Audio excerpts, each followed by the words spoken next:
Hey, what's up, everyone? Welcome to another PSA analysis. So today I'm taking a slightly different approach. To be honest, I'm really enjoying making these videos. You guys are actually keeping me honest by forcing me to do some analysis at this time when, at least in Ontario and Canada, everything is locked down. So we don't have access to squash courts, unfortunately. But I hope that wherever you are, you have access to courts. And if you don't, I'm glad to see that you are working on the game in here. That's the biggest thing. The more you study right now, the better you're going to be when you get back on court.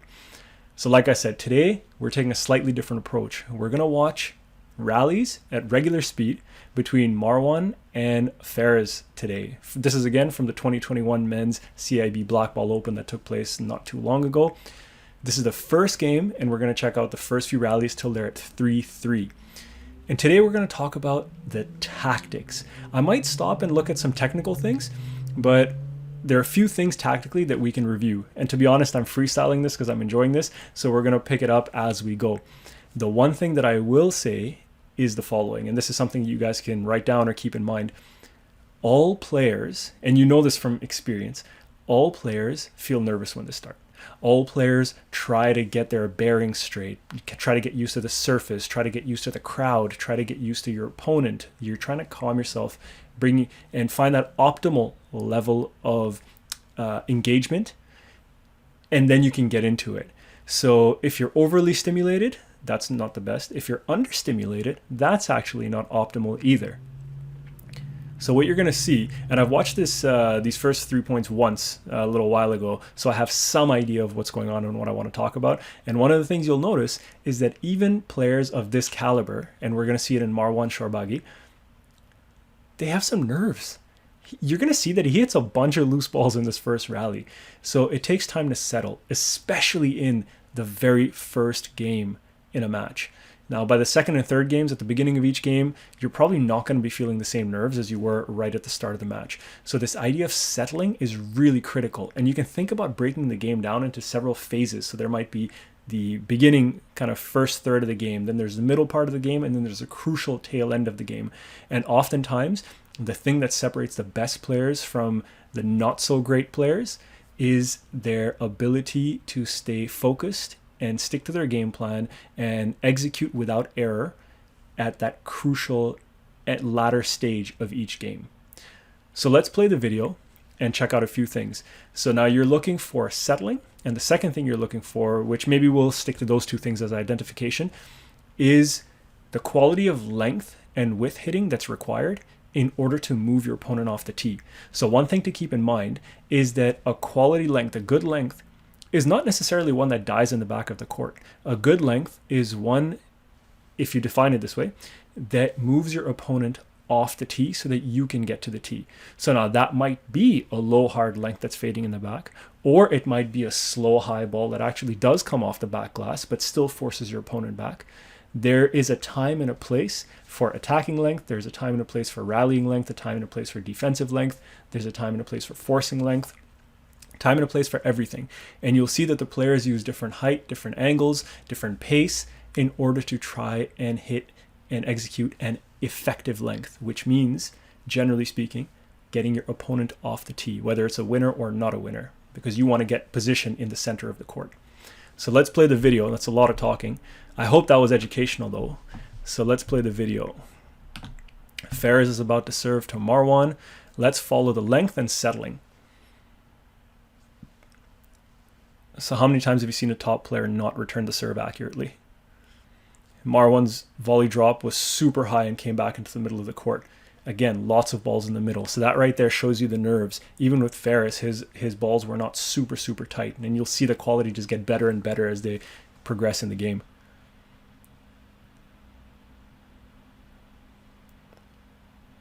And you'll notice a trend. As soon as you see the length landing behind the back of the service box, the players go. See, all those lengths were landing inside the service box. And every time, and this is interesting, the players are hitting lower and harder, and they're hitting under the service line on the front wall. We do this in games ourselves. I know I'm guilty of this. And we're thinking, I'm going to bash this ball under. It's going to go so fast, and the guy or girl isn't going to be able to get it. The reality is that when you hit it there and the ball bounces in the service box, you leave your opponent with no choice but to cut it off there. So you're actually giving yourself less time because you're not giving them an option to let the ball go. And what you'll notice is, generally speaking, the balls that bounce just behind the back of the service box are the ones that the player will let go to the back wall, and you can get position on the tee. Now, obviously, if you are in a dominating open position and your opponent is pinned behind you, well, then you can hit it lower and harder and the ball will fade before the back wall, and that's a great time to hit an attacking ball. But when you're rallying, if you're hitting it into the service box, you're actually not giving yourself time on the tee, and you're generally forcing your opponent to take that ball at the service box. So let's see. You can keep your eyes open for that as well as we continue through here. The video is about 3 more minutes. Let's see how long it goes between the pauses. So see that bounce behind the back of the service box. That's at the back of the service box. That almost made it to the back. That's behind the service box. That's a bit short and it got cut. Short and got cut. Bit short and got cut. That's a nice drop. Sorry, I had a little bit of lag over here when I recorded this little bit. But you'll notice one thing tactically, and I think I saw this happen a couple more times. Ferris is actually hitting several boasts. And generally speaking, you probably don't want to boast too early in a match because your opponent's legs are fresh. Now, if you're playing an opponent that doesn't move well to the front, sure, tactically it makes sense. But if your opponent is fresh and they're a decent mover, you probably don't want to boast too much. I think over here, Marwan had a pretty epic match the night before, so Ferris is probably just trying to put some work into his legs. And maybe Ferris has some strategy that Marwan isn't the quickest starter. I'm not sure. I haven't studied his game enough, to be honest, but that's kind of what I noticed, and you'll see that in a minute too.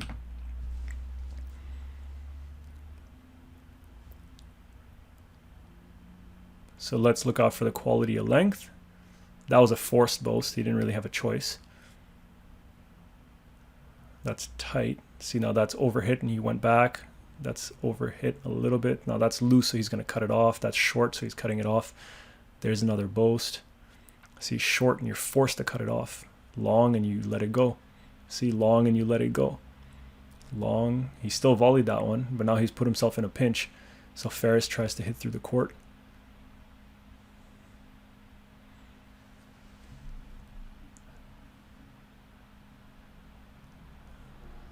It's a nice drop. He's got him under pressure. So see, even there, did you notice that Ferris has Marwan under a bunch of pressure? And that last drop that he put in, it wasn't the tightest drop to the wall, and it wasn't the lowest drop either, but he's still working on continuing to apply pressure and move him around, ideally with high percentages.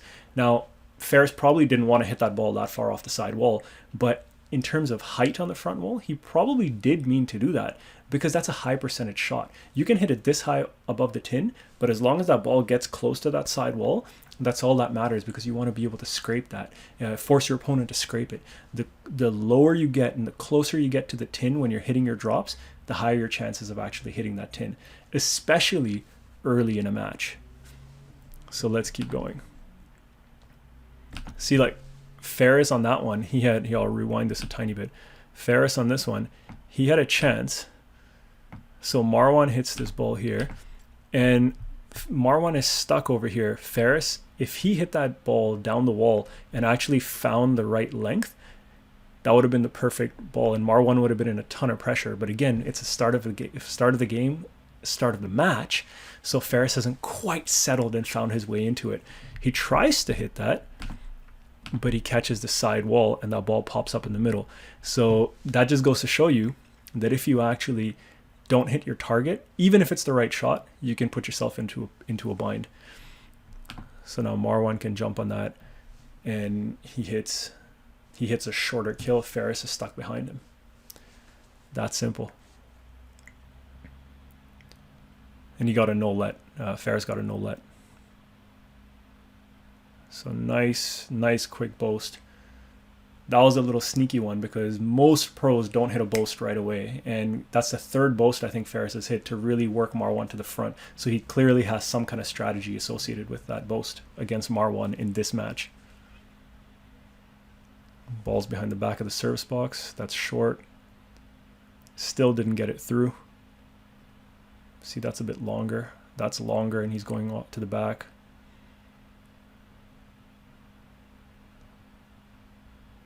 See, anytime that ball is around that service box area, you have to get it, or else you're not going to stay in the rally.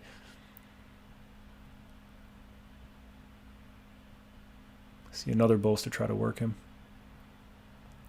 So let me pause it there. That's actually a very common pattern. So you'll see, where are we? So here, Ferris is coming in. He hits that boast. Once he hits the boast, Marwan's going. Do you notice where Marwan's taking the ball? Most of us end up letting the ball go to the side wall and then try to get it, and we jam ourselves when we go to get that ball. Marwan knows better, and he knows he has to get it behind before it touches the side wall. So Marwan's on that ball early, and most of us hit a cross court from that position. It's tough to straighten that ball out.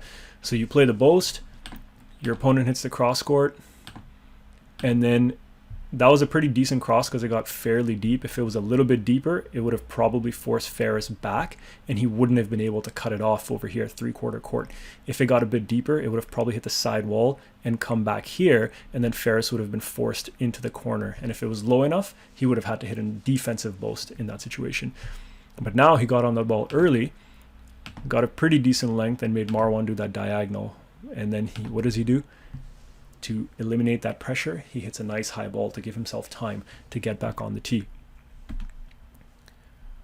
And on we go. That's loose, so Marwan can jump on it. Like a short kill attempt by Ferris there. He's jumping on that volley quite a bit. He's got Marwan under a fair bit of pressure here. Another nice deep ball. See, Marwan's just lifting it a little bit more.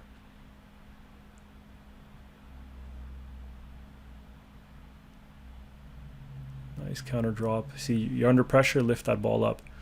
Ooh, and he goes for that kill and misses it. So that's it, 3-3. We've already been talking for 12 minutes, but you can see there are certain patterns and themes that these players are playing to. They're lifting the ball when they're under pressure. They are getting that ball behind, first bounce behind the back of the service box to force their opponent to the back. It's sort of like a rallying length. You're not trying to win the point, you're just trying to regain position. They're also working each other based on whatever strategy they have in mind. So I think Marwan had a tough match the night before. He's probably slow to get started, so Ferris is working him with some boasts, and some of them have been pretty effective. You saw that Marwan played a cross court out of that front right corner a moment ago. As the match goes on, if he keeps doing that, Ferris is going to be cheating over to get on that volley on the backhand. So Marwan's going to have to start showing him a couple of different shots in order to get Ferris to stay honest on the tee. So many layers and elements to all of this, and I'm throwing a ton of stuff at you. If you have any questions, please leave a comment in the video below. Send me a message, send me an email if you want as well. My email address is ahad, AHAD, @arproformance.com. If you have any requests for specific analyses, technical, tactical, physical, let me know. Like I said, I'm enjoying these, so I want to be able to serve you if I can. All right. Have a great one, guys, and I will see you in the next video.